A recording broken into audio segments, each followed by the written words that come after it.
análise dos principais acontecimentos internacionais. Rodando a vinheta.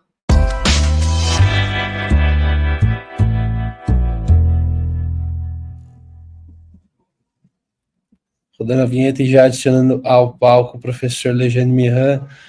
Mais uma vez, boa noite, professor. Tudo bom com você? Tudo bem, meu caro Léo Sobreira. Boa noite a você e aos nossos queridos telespectadores. Eu que estou desde as 4h30 aceso. Vamos aqui para fechar a noite com você, hein? Pois é, a gente que não para, né? A gente também tô nessas. Enfim, a gente tem aqui diante de nós uma tarefa que é dar à nossa audiência um resumo do que aconteceu no âmbito internacional na semana. Foi muita coisa que a gente pode não ter prestado atenção também por conta do noticiário nacional, que foi bastante agitado, mas a gente vinha discutindo, e a gente colocou isso na nossa pauta, professor, a questão da vitória ou não do Irã, né? O Donald Trump, em declarações que saíram agorinha, ele foi bastante firme, assim, nas suas palavras. Eu vou ler textualmente o que ele disse aqui, isso em resposta ao Ali Khamenei. O Donald Trump, ele disse que o Ali Khamenei, quando ele declarou vitória sobre Israel, sobre os Estados Unidos, que o Ali Khamenei estava mentindo, está aqui falando que ameaçou bombardear o Irã mais uma vez, descartou o plano de alívio para as sanções, e o mais impressionante é a linguagem, né, que o Donald Trump usa ao atacar o Irã, pelo menos verbalmente, dessa vez dessa forma. Vou abrir aspas aqui, porque ele disse: seu país foi dizimado, suas 3 instalações nucleares malignas foram obliteradas em Caixa Alta, e eu sabia exatamente, em Caixa Alta, onde ele estava abrigado, e não permitiria que Israel ou as Forças Armadas dos Estados Unidos, de longe as maiores e mais poderosas do mundo, acabassem com a sua vida. Né? De volta a essa coisa aí de assassinar o líder supremo do Irã. Bom, eu acho que isso já serve de gancho para você, professor, poder, primeiro, né, a gente já discutiu essa questão no mundo como ele é. Na sua visão, o Irã venceu, mas eu vou te colocar agora a seguinte questão. O Irã pode ter vencido, mas esse conflito no âmbito retórico não acabou. Agora, ele pode ser reacendido, então? Bom, esse assunto foi o assunto da semana. Primeiro, inusitado que ele já entrou para a história como a Guerra dos 12 Dias. Na minha conta, não foram os 12 dias, foram os 10 dias de guerra. Mas até aí não tem problema. 2 dias a mais, 2 dias a menos, o que mais tem naquele mundo lá é guerra, né? Mas o que mais se debateu, e entre nós, inclusive, no meu pequenino canal da Geopolítica, as lives da segunda, terça, quarta e quinta, o assunto foi quem ganhou a guerra, e os meus 4 entrevistados foram unânimes em dizer que foi o Irã, mas evidentemente que isso não é um consenso. E houve um outro debate um pouco mais secundário, o programa nuclear foi destruído, foi atrasado alguns meses ou foi atrasado alguns anos, mesmo que não tenha sido destruído. Então esse foi o debate da semana, viu, Léo? Agora você, então, anuncia o Donald Trump. Bom, primeiro que ele disse, olha, Ali Khamenei, eu não te matei porque não quis, mas você não perde por esperar porque eu posso matá-lo. Claro que ele não disse com essas palavras. Rapaz, é impressionante, a civilização humana está nos seus estertores. Já não tem mais nenhum... Acabou, resquícios assim, é o finalzinho, né? Acabou aí, então é bang bang, né? Eu vou te matar daqui, eu vou te matar dali. O balanço que Israel faz, ele matou 15 comandantes da cúpula militar iraniana, escolhidos a dedo, e 10 cientistas nucleares. Mas não matou só o cientista, matou a esposa e matou os filhos do cientista. Mas e o padrão moral dessa civilização judaica que eles falam? Não, nós somos o povo escolhido por Deus. Nós temos um padrão moral e ético elevado, acima da média. Você mata um cientista na casa dele, mata a esposa junto e os filhos, mata toda a família.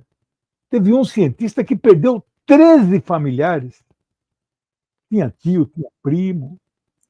Esse é o padrão moral que nós estamos vendo. Então, meu caro Léo, é um bang-bang, é um faroeste do século XXI. Já estamos na terceira década do século XXI.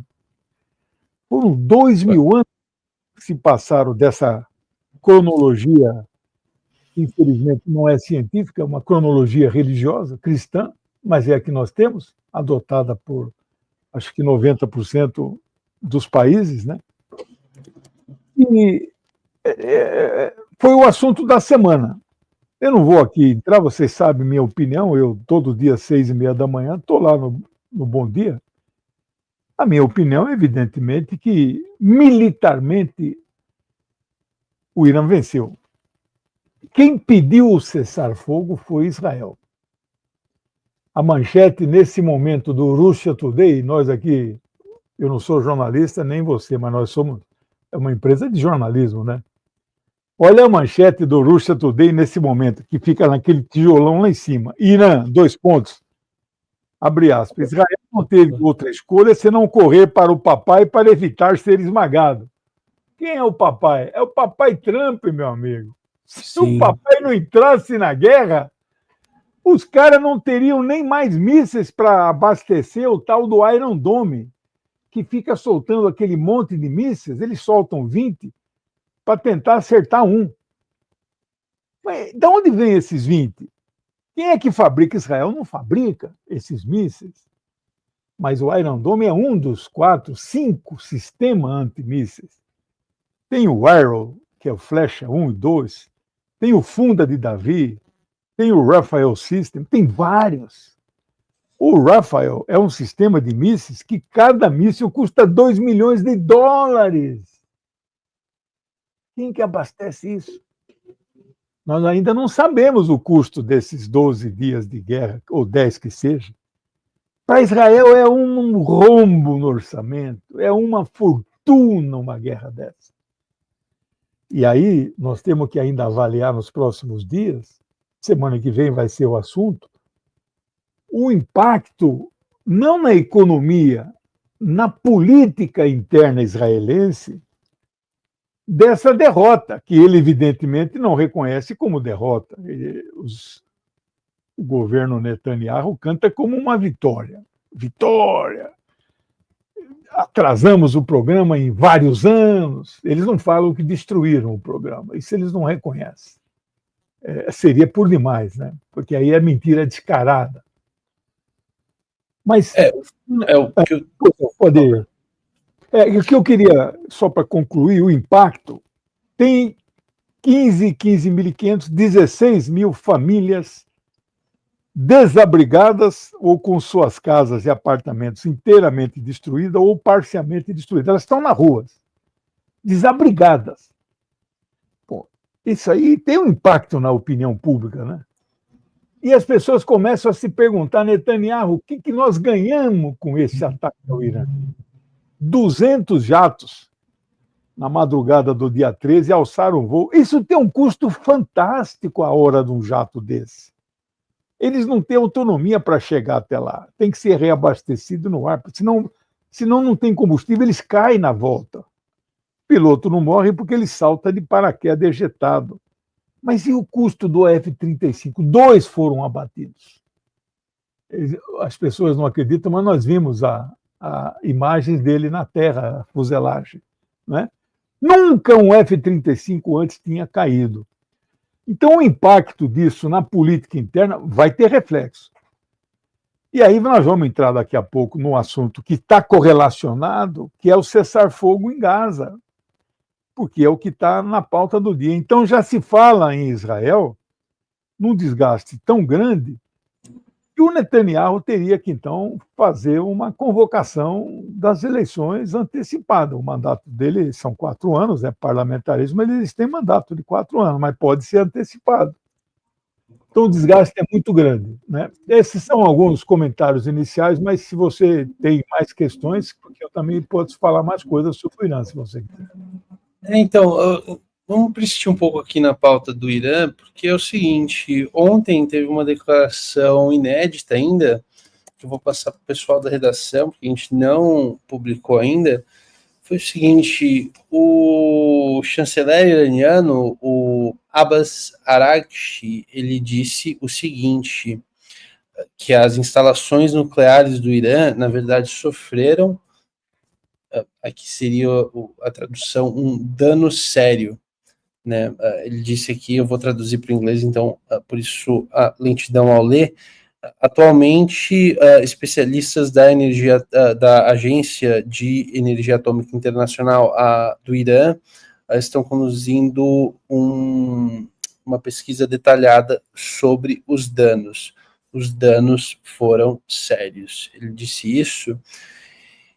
E, enfim, a gente tem agora dizendo o Donald Trump falando que as instalações foram obliteradas. Também saíram informações hoje na mídia dando conta de uma certa disposição dos próprios Estados Unidos para, enfim, inclusive financiar, aí vem toda aquela questão, né? Eles falam assim, é o programa civil nuclear iraniano. É claro que o programa nuclear iraniano ele já era de natureza civil, mas os Estados Unidos dispostos a talvez negociar, mas as declarações do Trump indo no sentido,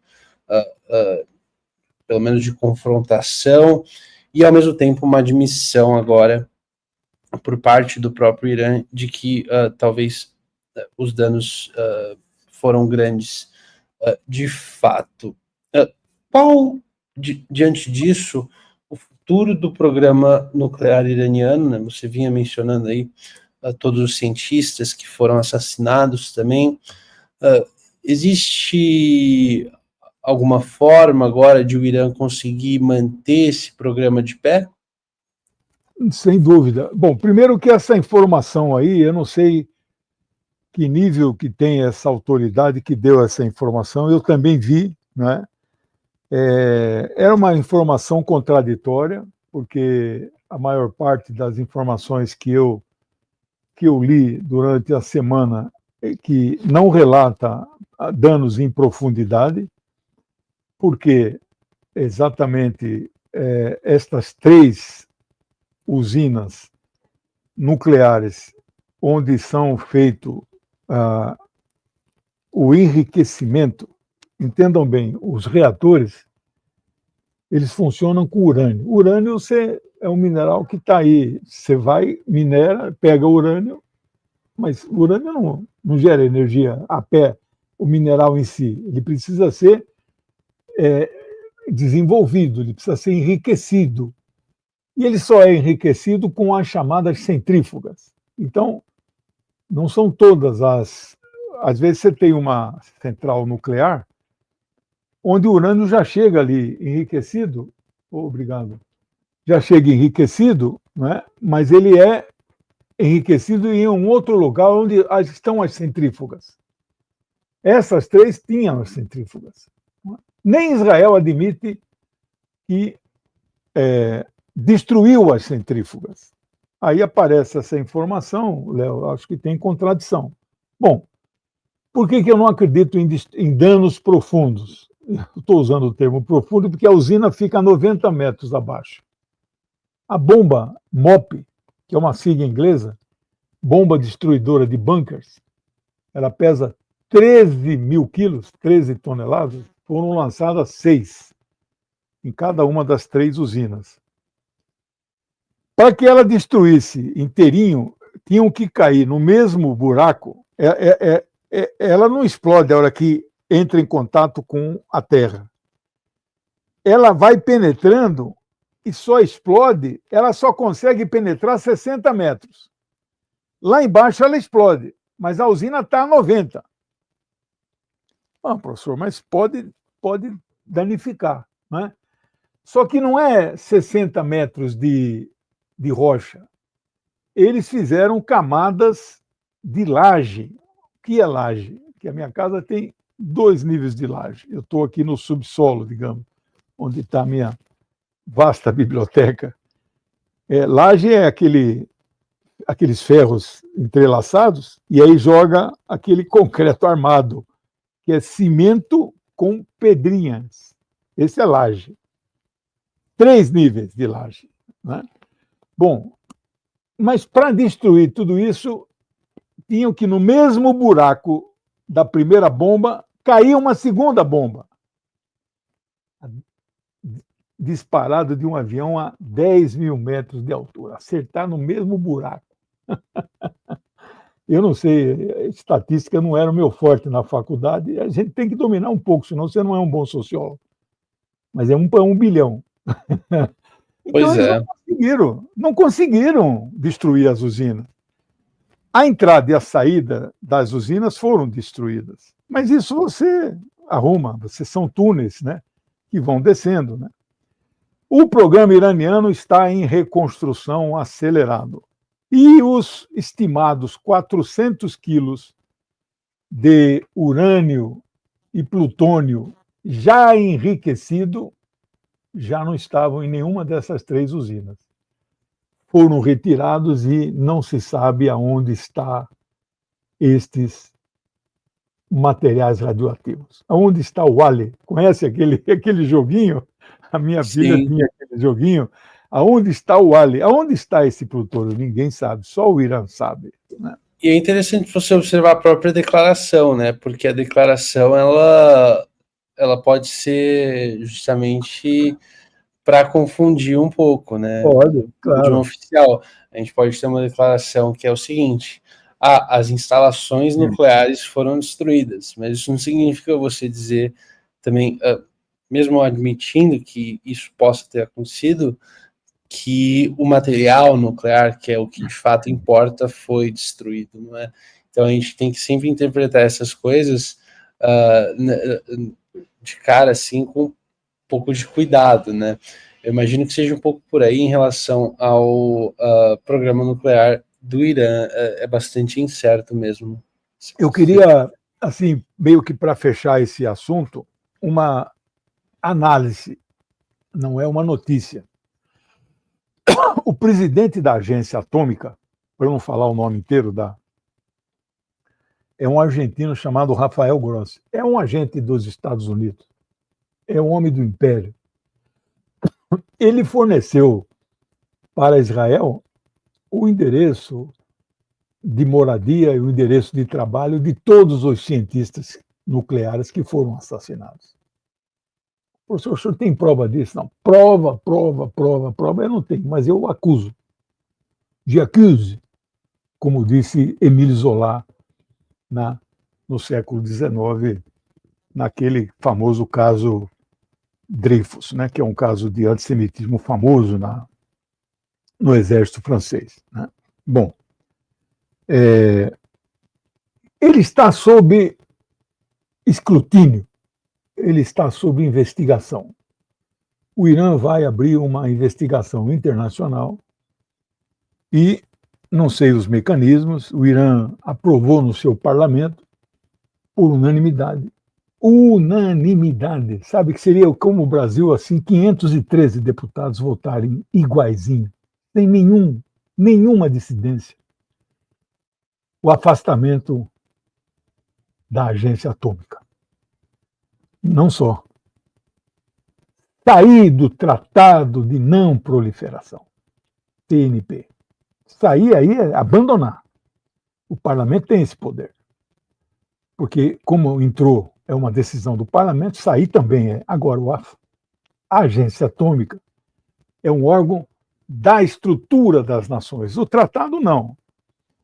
O tratado, a ONU tem vários tratados. Tratados não fazem parte da estrutura do organograma das nações. Adere quem quiser. O TPI, Tribunal Penal, o Brasil é membro. Tem 120 países que são membros, dos 193. Israel não é, Índia não é, Estados Unidos não é, Rússia não é, China não é. O Brasil de gaiato no governo Fernando Henrique entrou. E o Lula, quando tomou posse, vamos sair desse negócio. Não é fácil sair não, presidente. Não vamos conseguir sair, não é fácil não. Tem que ter uma lei que aprova para sair. O parlamento iraniano aprovou por unanimidade. Então, sair do TNP e da agência atômica não é sair, é um afastamento, não é? Porque aí é uma coisa, um órgão das Nações Unidas. O tratado você sai a hora que quiser, volta a hora que quiser, né? Bom, então eu queria deixar essa informação, uma análise. Eu acho que o Rafael Grossi, o seu comportamento, um comportamento desviante, abertamente anti-Irã, abertamente pró-Estados Unidos e que facilitou os ataques, os locais, a identificação onde trabalham os cientistas nucleares, que facilitou, inclusive, o seu assassinato. Era esse comentário que eu queria fazer.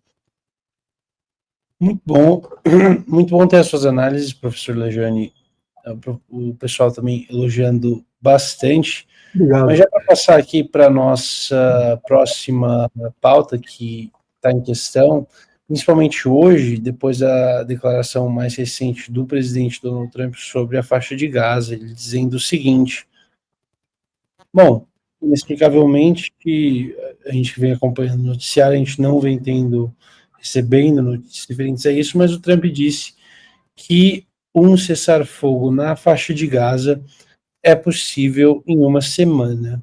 A gente sabe como também rolaram relatos aí na mídia de que houve uma certa tensão entre Trump e o Netanyahu durante esse conflito, inclusive relatos de uma ligação bastante tensa entre os dois. Você acha que isso faz parte dessa antipatia que vem se gerando? Essa antipatia vem acontecendo, vem sendo gerada de fato? E, enfim, falando da situação de Gaza mais especificamente, diante disso, é possível um cessar-fogo? É só o enfraquecimento do Netanyahu que levaria a isso? Bom, então agora nós vamos para a pauta palestina, né? E é unânime nos 4 jornais israelenses, eles estão linkando, não sei se já está dicionarizado o verbo linkar, né? De unir, engatilhar. Sim. Né? Não sei se já virou verbo, vou ter que ver no meu Ruais aqui na última edição, mas veja só, está sendo feita uma relação. Netanyahu está extremamente agradecido porque o papai entrou na guerra. Se o papai não entrar, sabe aquele... Eu tinha minha turma quando era pequeno, e cada um tem seus pais, etc. Quando a coisa a gente estava perdendo, aí chama o pai. Aí o pai entra e bate na turma de lá. O pai é maior, o pai é grande, o pai é mais forte. Então, quando a gente via que ia perder, chamava o pai. O Netanyahu chamou o pai, papai, tal, vem aqui me ajudar porque eu não estou aguentando, estou perdendo. Israel, meu amigo Léo, nunca foi atacado, não é atacado como foi agora, nunca foi atacado na vida, na história. Israel nunca viu o céu de Tel Aviv assim, com bombas caindo. Dos 9 milhões de israelenses, 8 milhões, mais ou menos, passaram os últimos 10, 12 dias embaixo da terra que nem toupeira. E eles têm abrigo para todo mundo. Por isso que o número de mortes, evidentemente, é bem menor do que os iranianos, que nunca guerrearam com ninguém, não precisam fazer abrigo. Não é? É tudo a céu exposto. Não é? Então, é uma situação jamais vista na história desse Estado, chamado Estado judeu, Estado supremacista, racista. 77 anos, né? Oprimindo o povo palestino. 4 guerras com os países árabes, e eles dizem que ganharam todas elas. Há que alguma dúvida aqui e ali, mas no frigir dos ovos talvez seja verdadeiro isso. A última de 73, os árabes perderam 21 mil, eles perderam 3 mil. É uma diferença de 1 para 7. Não é? Então, é um fato novo, novíssimo. E eles fizeram uma propaganda desde o começo do século XX, final do XIX, começo do XX, vem para cá, para a Palestina. Não era Israel ainda, era a Palestina. Aí eles criaram Israel, né? Aqui é o nosso lar nacional. Temos que criar aqui o nosso Estado. Aqui será o lugar mais seguro para nós vivermos. Aqui nós não teremos discriminação. Hoje, Israel é o lugar mais perigoso para um judeu viver no mundo. Os Estados Unidos têm 6 milhões de judeus. Lá eles vivem bem. Não tem perigo nenhum de serem atacados, são comerciantes, vivem bem, são ricos, né? Em Israel é muito perigoso você ser judeu lá, né? Porque agora caem bombas lá. Vindo de uma nação que você também não imaginaria que tivesse esse poder militar que está demonstrando ter a nação islâmica, né? Bom, então, todo mundo está falando, e o Trump está exigindo o cessar-fogo. Não porque ele seja bonzinho, porque ele apoiou o genocídio, não tenha dúvida disso. Ele apoia o genocídio, ele é sionista cristão, ele apoia o sionismo, né? Só que já passou da conta. A opinião pública já aquela aura que protegia, né, os judeus, é o povo escolhido por Deus, Deus ofereceu para eles aquela terra, só para eles, para mais ninguém. Né? Isso quebrou, esse cristal quebrou, Léo, tá rachado. Então, passou da conta, errou na mão. 7 de outubro, hoje é o dia 630 do genocídio. Eles falam que o Hamas matou 1000, mentira. A Al Jazeera já desmentiu esse número faz muito tempo. Mas vamos dar que matou 1000. Vamos dar como verdadeiro isso. Eles mataram, no mínimo, oficialmente, 56 mil. Então é 1 para 50. Já não deu. Mas a revista Nature, essa semana, atualizou os números. Tudo indica que é 400 mil mortos e desaparecidos que estão embaixo dos escombros. Se tem 2 milhões ali e morrem 400 mil, isso é 20% da população. Isto é ou não um genocídio? Então, errou na mão. Já não está bom, chega. Até onde vai isso? Né? Então, o clima urge o cessar-fogo. Já passou do tempo do cessar-fogo. Então, agora o Trump, eu socorri vocês, eu entrei na guerra, eu fiz o bombardeio que vocês me pediram, eu parei a guerra, fiz o acordo de cessar-fogo intermediado pelo Catar, parei a guerra, ele diz que ele que parou a guerra, né?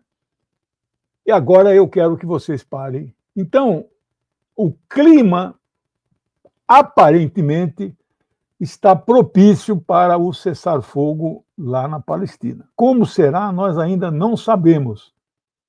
Hoje eu li, como eu acordo muito cedo, eu posso ler assim, dezenas e dezenas de artigos. Um deles diz que o Egito e gente do Catar e da Jordânia entrariam em Gaza para administrar Gaza, e o Hamas seria expulso de lá. Olha que barbaridade, meu amigo.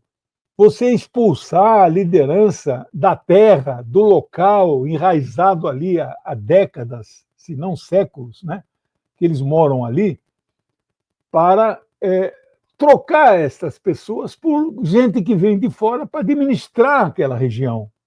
Então, vão exilar as lideranças palestinas, trocando-as por egípcios, jordanianos e catarinos.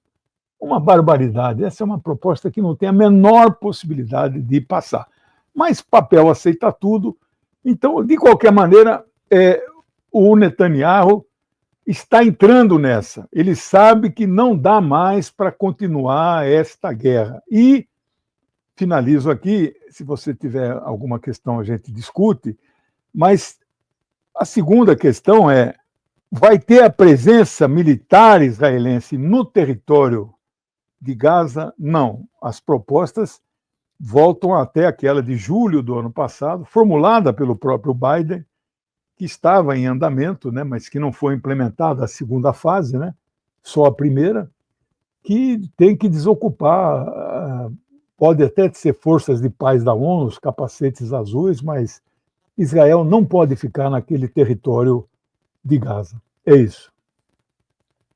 Pois é, uma tristeza muito grande quando a gente se depara com a escala desses números, e também tendo em vista que o Donald Trump ele não tem uma motivação humanitária para estar declarando tudo isso. Ele tem a motivação, na verdade, declarada dele, que é a Riviera de Gaza. A gente sabe que isso foi postado, divulgado nas redes de uma forma muito propagandística e que, enfim, parecia uma ilusão, parecia um delírio mesmo do Donald Trump. E esse plano, de fato, ficou escanteado, mas, de certa forma, também a gente tem ainda essa ideia de que provavelmente vai acontecer algo parecido, no sentido de que você tem um esvaziamento territorial total e uma zona livre para, enfim, Israel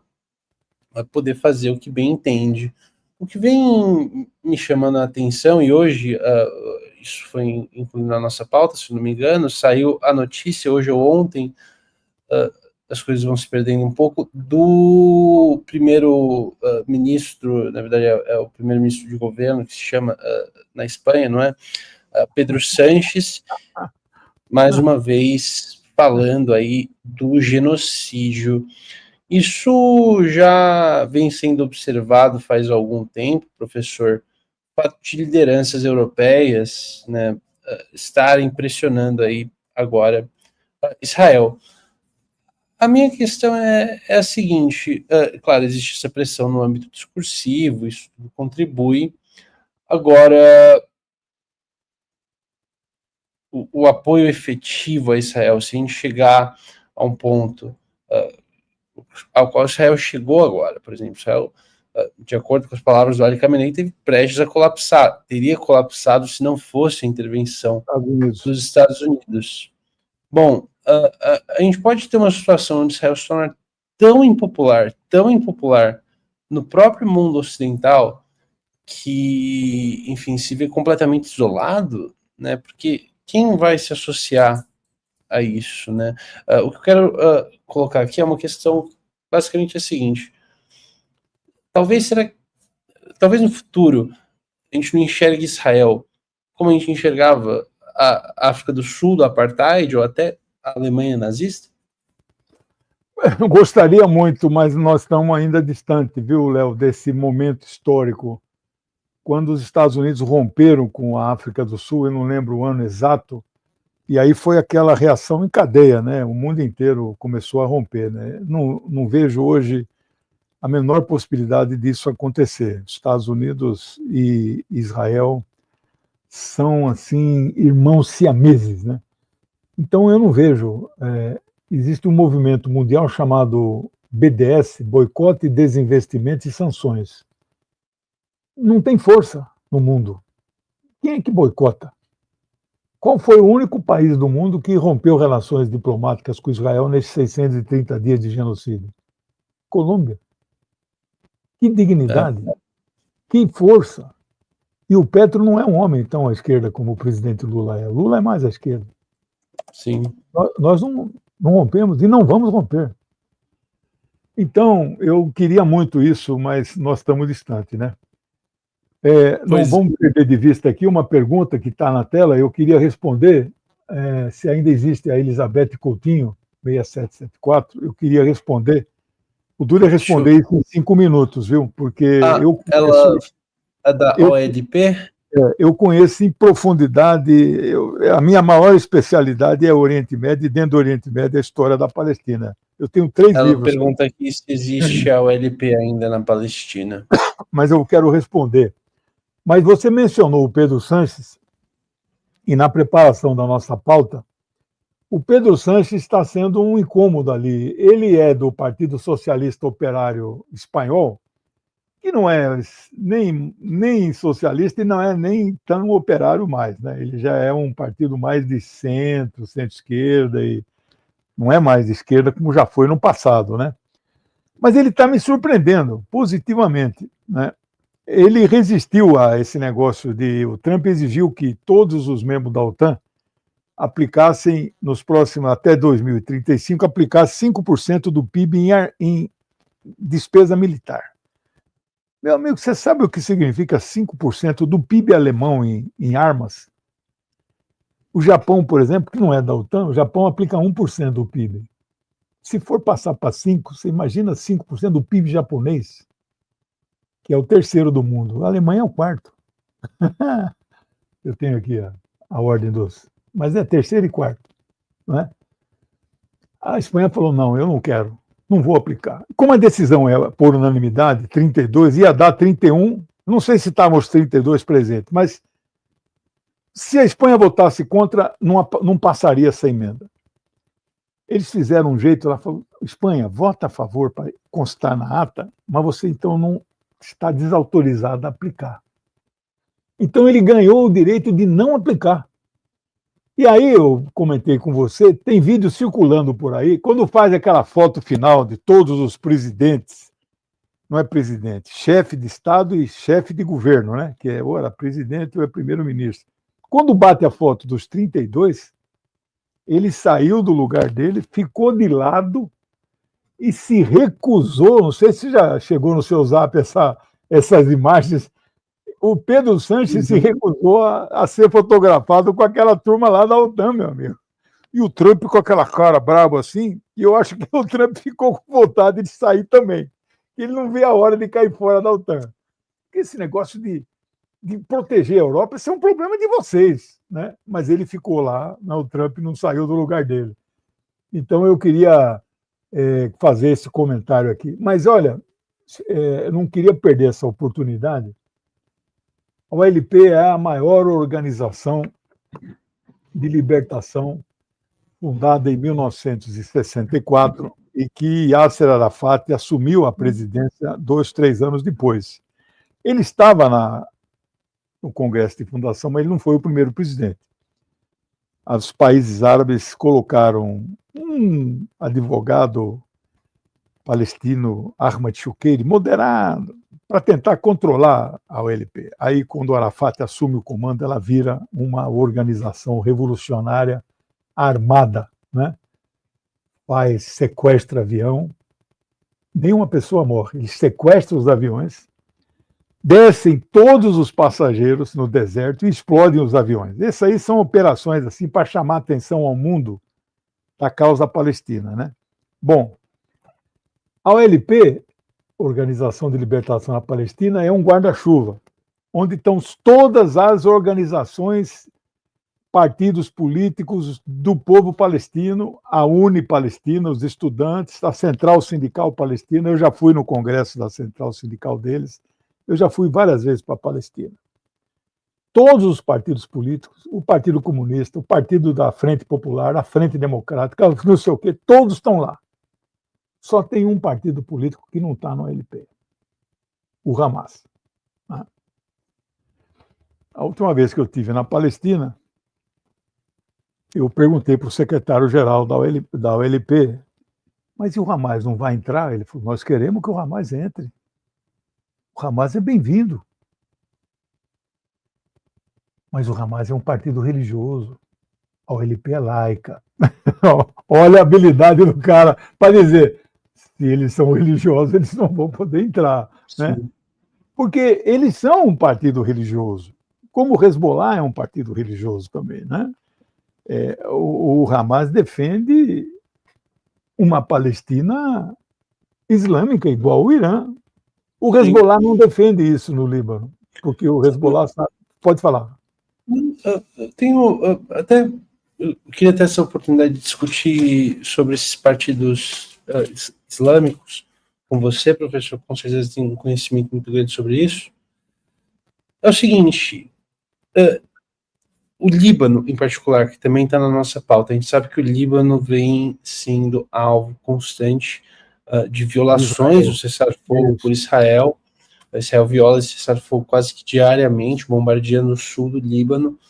Hezbollah, o Partido de Deus, Partido de Alá, ele tem uma presença forte, principalmente no sul do Líbano, e os relatos, isso já faz algumas semanas, da mídia dão conta de uma certa colaboração, inclusive, entre o governo atual e forças israelenses de inteligência para desmilitarização do Hezbollah.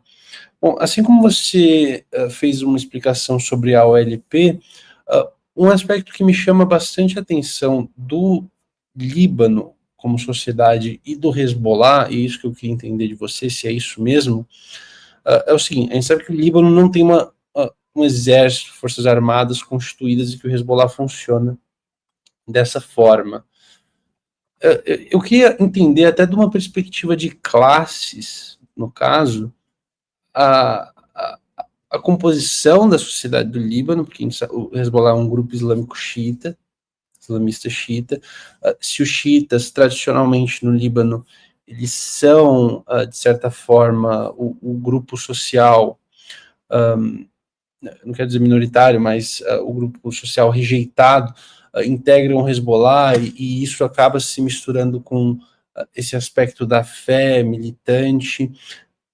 É por aí mesmo o entendimento que a gente deve ter do Hezbollah, talvez? Olha, não. A sociedade libanesa é totalmente. A questão religiosa, os acordos que eles fizeram para acabar a guerra civil, os acordos de Taif de 1995, eles implantaram um sistema político entrelaçado com as igrejas. É o pior. Eu não conheço, não quer dizer que eu conheça todos os sistemas políticos do mundo, mas não conheço nada parecido. O Líbano tem dezenas de religiões. Eles agruparam em 17 confissões religiosas principais: armênios, grego-ortodoxo, não sei o quê, xiita, sunita, cristão, não sei o quê, maronita, católico. 17. E separaram as cadeiras do parlamento na proporção do tamanho estimado destas igrejas. E se você quiser ser deputado, você tem que ser candidato por um partido dessas igrejas. Rapaz, é uma barbaridade um negócio desse. Eu não sei, Léo, se você conhece algum lugar no mundo que é assim. O Partido Comunista Libanês, que eu conheço de muitos anos, estive na sede e tive a entrevista com o secretário-geral, não pode disputar a eleição porque ele tem que entrar num partido religioso. Não pode disputar pela legenda do partido. Este modelo não tem condições. E o pior de tudo, é tudo distritalizado, não é proporcional. Né? Se fosse, né, o partido disputar lá, não pode ter voto no Líbano inteiro, tem que ser ali por aquela regiãozinha. Né? É uma barbaridade. Então, e nesse ponto, o Hezbollah, que é avançado para os padrões de lá, e nós temos boas relações com ele, não ajuda a construir um modelo, né, proporcional, laico. Né? Agora, particularmente em relação ao Hamas, o Hezbollah não defende o Estado Islâmico para o Líbano, porque ele sabe que é dos países árabes, são 22, dois não têm Estado, né? Que é o Saara Ocidental e a Palestina. Os outros 20 têm Estado Nacional. De todos os países que têm Estado, o Líbano é o que tem o maior número de cristãos.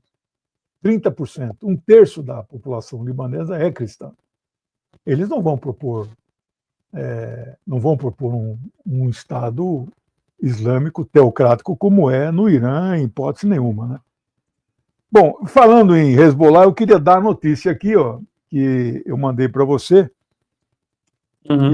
Israel hoje fez um ataque a bases do Hezbollah no Líbano. Os acordos de paz que foram acertados estão, de certa forma, sendo cumpridos. O Hezbollah não abriu mão das armas, como eles queriam desarmar o Hezbollah, mas o Hezbollah fez uma concessão. Ele era o guardião da fronteira norte de Israel, sul do Líbano. O Hezbollah é que defendia a fronteira. Eles saíram dessa fronteira e foi substituída pelo exército libanês, além da UNIFIL. UNIFIL é as forças da ONU que estão lá desde 2006, é a resolução 1701 da ONU. Então, na fronteira sul do Líbano com o norte de Israel estão os capacetes azuis da ONU e agora o exército libanês, que aqui entre nós é um exército fraquinho. Eles têm um armamento muito fraquinho, só aqueles fuzis de assalto fraquinho, porque Israel não permite que o Líbano não tem tanque, não tem força aérea, Israel não permite, né? Mas o Hezbollah, então, fez a concessão e saiu da fronteira. Para onde foi? Eles recuaram 20 quilômetros, atravessaram o rio Litani, que é um rio que demarca ali. Israel queria invadir, agora nessa última ocupação, invadir o sul do Líbano até o rio Litani, não conseguiu. E aí, mas o Hezbollah aceitou, não desarmou, mas aceitou estar na fronteira do lado de lá. Israel, então, agora invadiu o espaço aéreo, nesses 20 quilômetros, e atacou. Eles estão quietinhos lá, estão nas bases dele, estão lá e atacou as bases do Hezbollah, 20 quilômetros dentro do espaço aéreo libanês. Então, você veja, aquilo que eu venho falando, Léo, Hezbollah está em guerra com o Líbano, com a Síria, com o Iêmen, com a Palestina e agora com o Irã. É um Estado que está em guerra com 5 países, se não tomar cuidado, vai fazer guerra com o Iraque. Se e quando,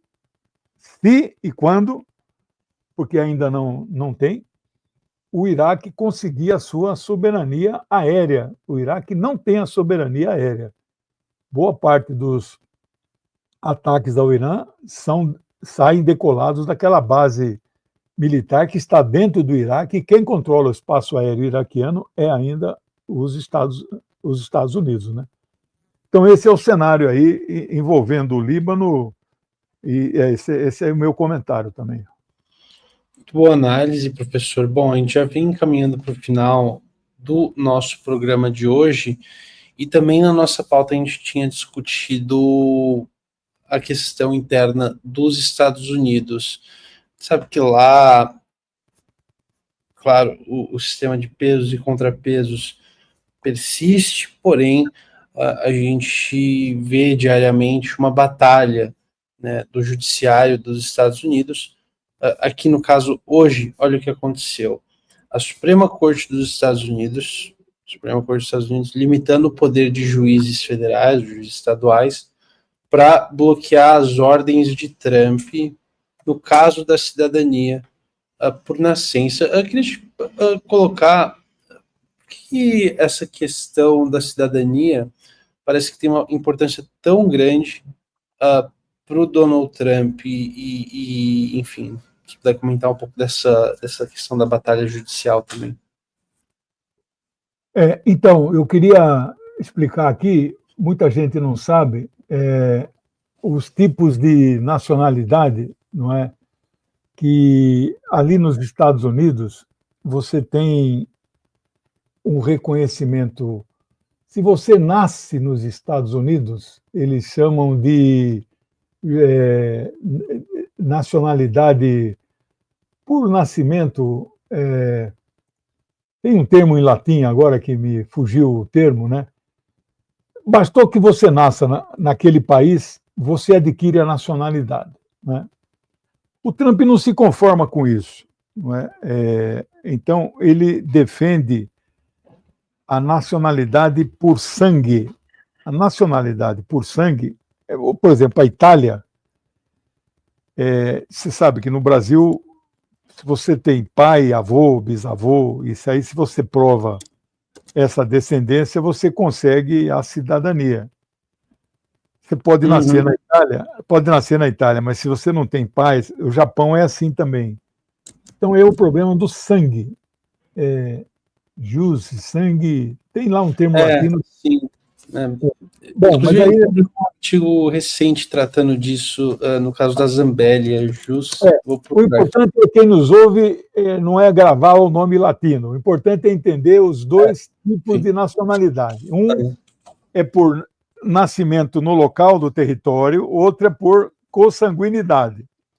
O Trump não se conforma, né, que você nasceu lá, né, você adquire nacionalidade. Então, tem uma série, ele está expulsando todo mundo, a meta é expulsar 1 milhão por ano. 1 milhão por ano. Você sabe, Léo, quantos milhões de imigrantes tem nos Estados Unidos? Não é pouca coisa. Não é pouca coisa. É um país de imigrantes. 70 milhões. A Argentina tem 43 milhões de habitantes, né? É uma Argentina e meia, né? Eles têm 350 milhões, são 20% que são imigrantes, né? Claro, a rigor, todos são imigrantes, né? Vieram da Inglaterra lá e tal, século XVIII, XIX, né? Bom, desses 70 milhões, estima-se, eu não tenho os números precisos, então não se apeguem nos números que eu estou falando, porque não são precisos, não são oficiais, mas estima-se que desses 70 milhões, 12 ou 13, eles chamam de indocumentados, esse é o termo. Aqueles caras que entraram clandestino e não têm nenhum documento dos Estados Unidos. Nem provisório, nem nada, nem nada. For pego por um policial, documentos, está preso e é deportado imediatamente. São absolutamente clandestinos.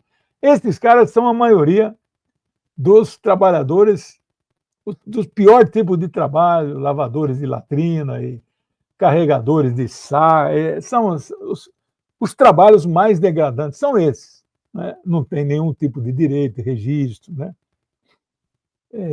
Trabalham, ficam em casa, né?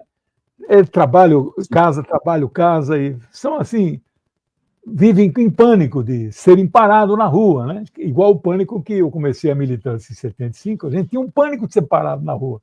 Mas por quê? Você não fez nada, mas era você ter descoberto que você é um militante comunista, e você ia preso. Só por isso. E eles, o crime deles é não ter documento, eles voltam para o seu país, né? E eles querem ficar lá, porque é melhor ficar lá nessas condições do que ficar no país dele. Então, a maior potência econômica do mundo tem esse poder de atração. Aí está a explicação. Muita gente pergunta por que esses caras vão para lá? Porque tem o poder de atração. As condições, às vezes, são melhores lá, com todas essas dificuldades, do que no país de origem que eles estão. Né? E eles ainda mandam dinheiro para suas famílias, né? De alguma maneira. Né? Bom. Só para finalizar aqui, já dando uns números e uma notícia de hoje referente a isso, professor, não precisa de um comentário nem nada, só para informar mesmo aqui o pessoal. Olha só o que a administração do Donald Trump fez hoje mesmo. Terminou o status que eles chamam de TPS, que é o status de proteção temporária, é isso, do Departamento de Segurança Interna, para centenas de haitianos. Então, aqui a gente já teve isso em dezembro, o marco era esse, 260 haitianos, na verdade, aprovados para esse programa. Então, eles agora estando sujeitos aí a ter a remoção desse status de proteção, e 12 mil afegãos, cidadãos do Afeganistão, tiveram esse mesmo status de proteção removidos nos Estados Unidos, né? Uma lista de países aí que foram alvo de sanções. Enfim, a gente vem caminhando aqui para o nosso final, professor. Pessoal, agradecendo muito a sua participação, desejar a todos aqui um ótimo fim de semana, em especial a você também, professor, um bom descanso para você. Legal, pessoal, um grande abraço aí, bom final de semana. Até mais, Léo. Tchau, pessoal, obrigado, viu? É isso, Legiane, forte abraço.